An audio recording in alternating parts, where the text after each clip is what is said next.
আরজিকর কাণ্ড নিয়ে তৃণমূল শিবিরে একের পর এক বিদ্রোহ প্রকাশ্যে আসছে।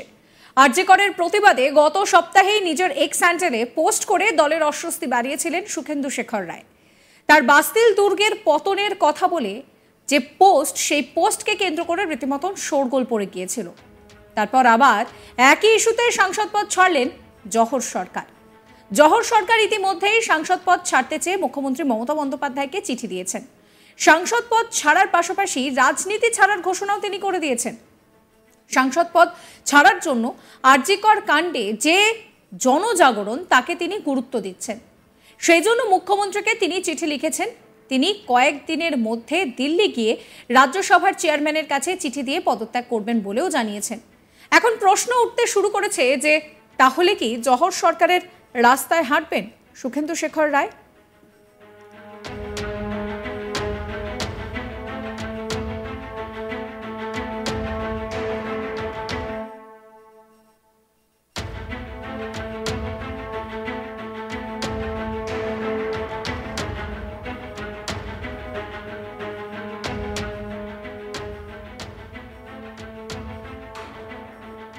এরই মধ্যে সুখেন্দু শেখর রায় এক্স হ্যান্ডেলে পোস্ট করেছিলেন যে 1789 সালে জুলাই মাসে ক্ষুব্ধ জনতার হাতে পতন হয় বাস্তিল দুর্গের। বাস্তিল দুর্গের পতনের পর জন্ম হয়েছিল ফরাসি বিপ্লবের। কিন্তু রাজ্যের বর্তমান আবহে সুখেন্দু শেখরের এই পোস্টকে কেন্দ্র করে জল্পনা ছড়িয়েছে। জল্পনা তৈরি হয়েছে যে কাকে বাস্তিল দুর্গের পতনের কথা মনে করাচ্ছেন তিনি। প্রসঙ্গত, প্যারিসে জনতা ভেঙে গুঁড়িয়ে দিয়েছিল বাস্তিল দুর্গকে। এরপর রাজা ষোড়শ লুই সরকারের পতন হয়েছিল। ঐতিহাসিক ফরাসি বিপ্লবের উত্থান হয়েছিল বাস্তিল দুর্গের পতনের পর। কিন্তু রাজ্যের বর্তমান পরিস্থিতিতে দলীয় সাংসদ সুখেন্দু শেখর হঠাৎ কেন বাস্তিল দুর্গ পতনের বিষয়টা তুলে ধরেছিলেন, তা নিয়ে দ্বন্দ্ব তৈরি হয়। তাহলে কি দলের শীর্ষ নেতৃত্বকে বার্তা দিতেই এই পোস্ট করেছিলেন তিনি? যদিও কাকে উদ্দেশ্য করে এই পোস্ট তিনি করেছিলেন তা স্পষ্ট নয়। এখানেই শেষ নয়, এরপর রাজ্য পুলিশকে নিয়ে করা টুইট মুছে দেওয়ার পর ফের ইঙ্গিতপূর্ণ পোস্ট করেছিলেন তিনি। ভারত চীন যুদ্ধের সময় প্রকাশিত একটি কার্টুন শেয়ার করেছিলেন। আর কে লক্ষণের আঁকা ওই কার্টুনে গুজব এবং সঠিক তথ্য নিয়ে রসিকতা করা হয়েছিল, আর সেখানেই বিপাকে পড়ে দল। এইসবের পর সুখেন্দু শেখর রায়ের তৃণমূলের থেকে পদত্যাগ করার প্রশ্নটা জোরালো হচ্ছে। প্রসঙ্গত, পদত্যাগের কথা জানিয়ে জহর সরকার ইতিমধ্যেই দুপাতার একটি চিঠি দিয়েছেন মুখ্যমন্ত্রী মমতা বন্দ্যোপাধ্যায়কে, যেখানে তিনি লিখছেন যে আমি অনেক চিন্তা ভাবনার পর স্থির করেছি সাংসদ পদ থেকে পদত্যাগ করব এবং রাজনীতি থেকে নিজেকে সম্পূর্ণভাবে বিচ্ছিন্ন রাখব। আমার কখনো কোনো দলীয় পদ বা অন্য কিছুর উচ্চাকাঙ্ক্ষা ছিল না। আমি মোদী সরকারের স্বৈরাচারী, বিভেদমূলক, বৈষম্যমূলক এবং গণতন্ত্র বিরোধী কার্যকলাপ ও নীতি স্বার্থহীন ও সুতীব্র সমালোচনা করতে পেরেছি, এটাই আমার সন্তুষ্টির কারণ। কিন্তু সংসদে নির্বাচিত হওয়ার পর 1 বছর পর যখন 2022 সালে বিভিন্ন সংবাদ মাধ্যমে প্রাক্তন শিক্ষামন্ত্রীর চূড়ান্ত দুর্নীতির খোলাখুলি প্রমাণ দেখি, প্রকাশ্যে মতামত দিই, সেই সময় দাঁড়িয়ে দলের বর্ষিয়ান অনেকেই আমাকে হেনস্থা করেছে।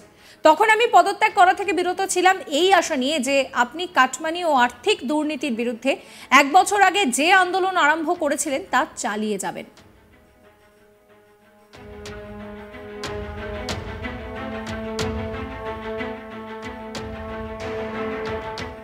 এ নিয়ে একটি রিপোর্ট দেখুন। এতদিন আমরা দেখেছি যে অনেকেই আরজিকর নিয়ে অনেক কথা বলেছেন, বিভিন্ন জায়গায় বিভিন্ন কর্মসূচি চলছে, কিন্তু এত বড় পদক্ষেপ এর আগে জহর সরকারের আগে কেউ নেননি। একদমই তাই, কারণ আমরা জানি যে এই মুহূর্তে সব থেকে বড় খবর হচ্ছে জহর সরকারই 2 পাতার চিঠি দিয়েছেন মমতা বন্দ্যোপাধ্যায়কে। 2টি পাতার চিঠি তিনি কিছুক্ষণ আগে রাজ্যসভার সদস্য পদ থেকে ইস্তফা দিয়েছেন এবং তিনি জানিয়েছেন দলের সঙ্গে তার কোনো সম্পর্ক নেই, তিনি আর রাজনীতি করবেন না। তোমার মনে আছে এই জহর সরকার যখন রাজ্যসভার সদস্য হিসেবে শপথ গ্রহণ করেন, তারপরে এর আগেও তিনি কিন্তু মুখর হয়েছিলেন পার্থ চট্টোপাধ্যায়, অর্থাৎ শিক্ষা দুর্নীতি নিয়ে।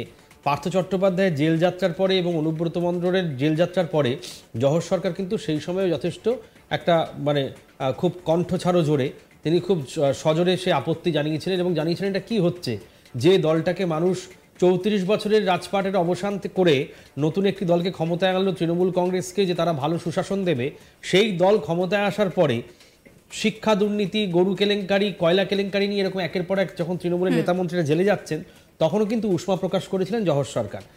আমরা জানি যে শুধু জহর সরকার নয়, এখনও কিন্তু জহর সরকারের মতনই জাগো বাংলা যিনি সম্পাদক রয়েছেন সুখেন্দু শেখর রায় ভুলুদা, তিনি সবার আগে তো সোশ্যাল মিডিয়ায় পোস্ট করলেন বাস্তিল দুর্গের পতন থেকে শুরু করে এই ধরনের যে পোস্টগুলো করেছিলেন। তিনি জানিয়েছিলেন যে ফরাসি বিপ্লবের আগে বাস্তিল দুর্গের পতন হয়েছিল, ঠিক সেভাবেই কোনো একটি রাজপাটের পতনের আগে এরকম একটি ঘটনা, এরকম তিনি বেশ কিছু মন্তব্য করেছিলেন, যা নিয়ে কিন্তু একটা ইঙ্গিত পাওয়া যায়। এবং আরো একটা উনি টুইট করেছিলেন যেখানে একজন পুলিশ একজনকে ধরে নিয়ে যাচ্ছে, একটা কার্টুন টুইট করেছিলেন এবং সেখানে সত্যি কথা বলার জন্য ধরে নিয়ে যাওয়া হচ্ছে।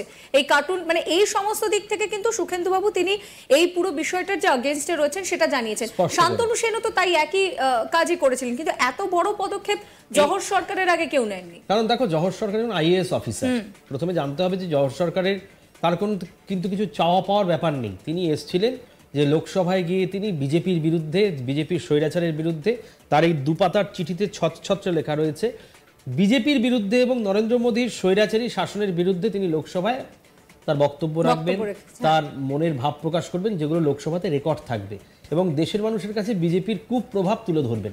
এই যে চিঠিতে তিনি স্পষ্ট লিখছেন যে আমি স্থির করেছি, কারণ চিঠির শেষে একটা খুব মারাত্মক কথা লেখা রয়েছে যে আমার বক্তব্য লিখিতভাবে জানাতে বাধ্য হলাম কারণ দীর্ঘদিন আপনার সঙ্গে ব্যক্তিগতভাবে দেখা বা আলাপ করার কোনো সুযোগ পাইনি। তার মানে এখান থেকে স্পষ্ট হয়ে যাচ্ছে মমতা বন্দ্যোপাধ্যায় নিজের দলের নেতা মন্ত্রীদের কাছ থেকে কিছু দূরে সরে যাচ্ছে। তাদের জনসংযোগ কতটা রয়েছে সেটা সময় বলবে, কিন্তু দলের সাংসদের সঙ্গে দেখা করার সুযোগ নেই শীর্ষ নেত্রীর সঙ্গে, সেটাও কিন্তু স্পষ্ট হয়ে যাচ্ছে।